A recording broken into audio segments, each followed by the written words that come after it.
For the lifetime of many of the players competing in the game this year, it has been a one-sided affair as Ohio State has dominated over the last 20 years. We welcome in Dan Hope from 11warriors.com. Dan, thank you for joining us. Yeah, thanks for having me. I thought it was a pretty telling statistic when Zach Harrison was asked about that Ohio State is 17-2 under Zach Harrison's lifetime against Michigan. Yeah, I mean, no doubt. I mean, for these guys who have grown up around the rivalry, someone like Zach, who's an Ohio native, who's been around this rivalry his whole life, this has been a completely lopsided affair in Ohio State's favor. So most of these players on both teams can't remember a time when Michigan was consistently winning games in this rivalry, because really since Jim Tressel got to Ohio State, it's been very one-sided in Ohio State's favor. Buckeyes took care of little brother last week, completely dominating Michigan State. Is that a good tune-up for Michigan? I think it is in some ways, because I think if you look at, especially offensively, they're both teams that like to run the ball a lot and are better running the ball than passing the ball. And we saw how that went for Michigan State, where Ohio State was basically took Kenneth Walker out of the game. Peyton Thorne was unable to get things going. Ohio State did a great job of putting a lot of pressure on Peyton Thorne and playing tighter coverage. And Ohio State's defense was ultimately able to dominate the game. So we'll see if Ohio State's able to have similar success this week. But that's certainly the blueprint that they'd like to be able to keep up with. I think there's a sense out there that Jim Harbaugh may be a little more stubborn than Mel Tucker, and if Hassan Haskins and Donovan Edwards and Blake Corum, if they're all healthy, if they get stopped in the first quarter, they're going to still, though, try and continue to run the ball, which is something Michigan State abandoned after that first quarter. Yeah, well, I do think it was a questionable strategy to only give Kenneth Walker 6 carries. So I think Michigan should commit to try to doing what it does best, because that had Michigan State committed to Kenneth Walker a little bit more, maybe he breaks a few plays. Maybe he makes some plays that could have turned the tide in that game. Michigan State really didn't give him the chance to do that. And so I agree that I think we will see Michigan commit to the run game a bit more. But I do think in a game against Ohio State, with the way we've seen Ohio State's run defense play, Cade McNamara is going to have to be able to make plays with his arm. They're going to have to be able to make plays through the air, I think, if they're going to have a chance to upset Ohio State on Saturday. You mentioned Cade McNamara. Michigan has gone with 2 quarterbacks most of the season. I think Penn State's the only game in which J.J. McCarthy did not play. I thought it was interesting that Ohio State basically said J.J.'s dangerous, but schematically they're not that much different if it's McCarthy or if it's McNamara back there.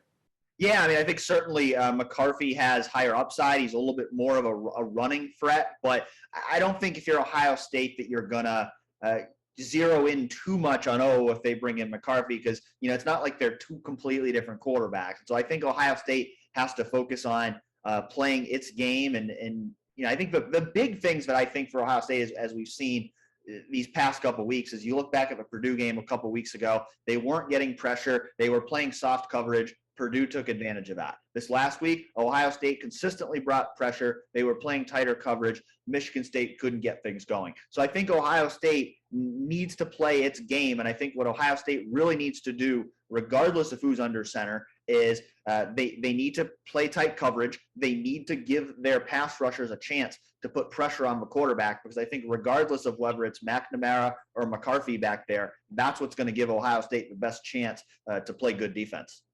Ohio State very successful against Michigan State in batting down passes. And when you look at the fact that Cade McNamara is listed at 6'1", I don't know if he really is 6'1", but he's listed as 6'1". He's going to have a lower arm angle. I think that's something else Ohio State could expose against the Wolverines. Yeah, for sure. I think, Michigan probably has a better offensive line than Michigan State does, but certainly they're going to try to bring pressure. They're going to certainly try to make Cade McNamara uncomfortable, because you look at the statistics, Cade McNamara's only thrown 2 interceptions. So he's not a guy who typically makes a lot of mistakes, not a guy who's very turnover prone. He's been efficient when he has passed the ball, but if Ohio State can put a lot of pressure on him, that could force him to make mistakes. Other side of the ball, Michigan defense, particularly Aiden Hutchinson, David Ojabo, they're going to try and put pressure on C.J. Stroud. That's going to be a matchup I think everybody's looking forward to seeing, is that Ohio State offensive line going up against the Michigan defensive line. Yeah, absolutely. I think you're talking about one of the best, if not the best, pass rushing tandems in the country, and Hutchinson and Ojabo. And you're talking about one of the best, if not the best, offensive tackle duos in the country, and Nicholas Petit-Frere and DeJuan Jones. So it's going to be a matchup of strength versus strength. I think if you're Ohio State, you can feel pretty good going into that matchup because we really haven't seen any pass rusher take over a game against Ohio State this year. Nicholas Petit-Frere and DeJuan Jones have both been very consistent on the edge, and so I think there's reason to be optimistic going into this matchup. But I do think Hutchinson and Ojabo are going to be a different animal in terms of a test, because you think about Purdue a couple weeks ago, they had George Karlaftis, but he was clearly the guy. In this matchup, they can't focus on just taking out one guy because both of those guys can really hurt you. We know Buckeye Nation is still very bitter about last season where Michigan had to cancel the game because of COVID numbers and whether or not there was a spirited practice for Michigan on the day that they were supposed to play the game or not. Michigan wasn't going to take the bait and talk about what happened last year. Ohio State wasn't going to talk about it either. But is there still some lingering resentment over the game not happening a year ago? I think there is. I think they don't necessarily want to admit it, but I think there is. I think there's definitely some bad blood entering this game. I mean, you think about last year, the reported comments from Ryan Day that he was going to, quote, hang 100 on him. Ryan Day's not going to go out in the public in a press conference this week and give Michigan bulletin board material. But I don't think there's any question that behind the scenes, there's going to be some things brought up about what happened last year to try to fire the team up. And I think maybe Saturday after the game is when we really get more of a sense of how Ohio State players felt about Michigan going into this game. Last couple of summers, there has been a recurring theme that Michigan is going to take the game more seriously. And I guess we'll find out on Saturday if that's true or not. But one thing we do know, one thing that was repeated ad nauseum Tuesday with Ohio State's media availability, Buckeyes take care of this game 365 days a year. We heard that from every single person, that 365 days mantra. Yeah, I mean, just look at what happened on Saturday. Ohio State goes out, they get a 49-point win over Michigan State, their biggest win of the year. And I think 20 seconds into the press conference, Ryan Day was already talking about this game. He admitted that he was thinking about this game before the Michigan State game was even over. So that tells you how big this game is, how seriously Ohio State takes it.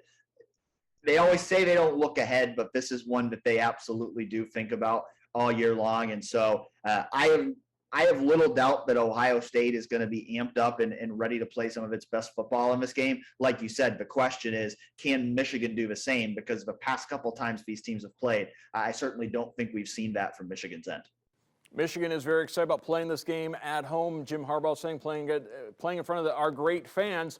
We have seen many times in the past Ohio State take over Michigan Stadium, and certainly there's been some early reports that on the secondary ticket market, a lot of tickets being sold to Ohio zip codes.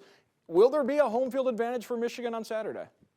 I think there will be to an extent, but at the same time, if Ohio State can take over this game and win big like they did 2 years ago, then I think we'll probably hear OHIO in the stadium at some point by the end of a game. So I think some of that will kind of depend on how the game plays out, but it's still a big house. There's still going to be a lot of Michigan fans there. It's still going to be probably the most hostile road environment that Ohio State's had to play in this year. So that's still certainly something that Ohio State's got to be prepared for. C.J. Stroud has never played in the game. Several other Buckeyes have never played against Michigan because of what we've talked about with no game a season ago. It doesn't seem as if that's a concern for Ohio State. Should it be, though? I don't really think so, because I think it goes both ways. I think Michigan also has a lot of players who have never played in B games. So it's not as if it only disproportionately affects one team or the other. It's something both teams have to deal with. I just think it increases the anticipation for both sides, because you think of these second-year guys at Ohio State. They've been being talked to since the minute they walked in the Woody Hayes Athletic Center about how big this game is, but they still haven't got to play in it yet. So I think, for guys like C.J. Stroud and Jackson Smith-Njigba and all these guys who've been waiting 2 years to play in this game, I think that's just one more reason for them to be amped up going into Saturday. All right, thank you very much, Dan Hope from 11warriors.com. It's supposed to be a cold gray day in Ann Arbor on Saturday. We'll find out if it will be a scarlet and gray day or a maize and blue day. Thank you, Dan. Thank you.